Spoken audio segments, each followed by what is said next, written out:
Welcome to Sanmarga classes. 7ನೇ ಪ್ರಶ್ನೆ, ವಿಜಯನಗರ ಸಾಮ್ರಾಜ್ಯ ಮತ್ತು ಬಹುಮನಿ ಸಾಮ್ರಾಜ್ಯ ಎಂಬಂತಹ ಚಾಪ್ಟರ್ ಇಂದ ಈ ಕೆಳಗಿನ ಪ್ರಶ್ನೆಗಳಿಗೆ ಒಂದು ವಾಕ್ಯದಲ್ಲಿ ಉತ್ತರಿಸಿ ಅಂತ ಕೇಳಿದ್ದಾರೆ ಮಕ್ಕಳೇ.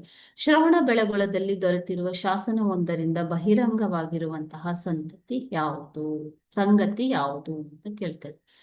ಬುಕ್ಕನ್ನು ಜೈನರು ಮತ್ತು ಶ್ರೀ ವೈಷ್ಣವರು ರಾಮಾನುಜಾಚಾರ್ಯರು ಪ್ರತಿಪಾದಿಸಿದ ಪಂಥ ಅಲ್ವಾ. ಶ್ರೀ ವೈಷ್ಣವರ ನಡುವಿನ ವ್ಯತ್ಯಾಸಗಳನ್ನ ಪರಿಹರಿಸುವಲ್ಲಿ ಯಶಸ್ವಿಯಾದನು.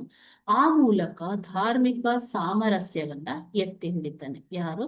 ವಿಜಯನಗರ ಸಾಮ್ರಾಜ್ಯದ ಅರಸರಾದಂತಹ ಬುಕ್ಕ ರಾಜನು. ಓಕೆನಾ. ಸೊ ಈ ಒಂದು ವಿಷಯವು ಆತನ ಧಾರ್ಮಿಕ ಕಲಹವನ್ನು ಬಗೆಹರಿಸಿ ಸರ್ವಮತ ಸಮನ್ವತೆಯನ್ನ ಎತ್ತಿ ಹಿಡಿದನು ಎನ್ನುವಂಥದ್ದು ಶ್ರವಣ ಬೆಳಗೊಳದಲ್ಲಿ ದೊರೆತಿರುವ ಶಾಸನವೊಂದರಿಂದ ಬಹಿರಂಗವಾಗುವ ಸಂಗತಿ.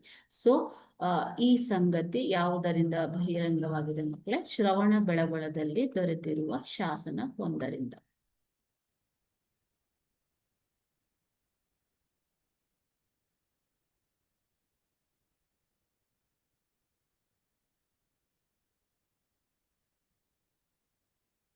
ಓಕೆನಾ.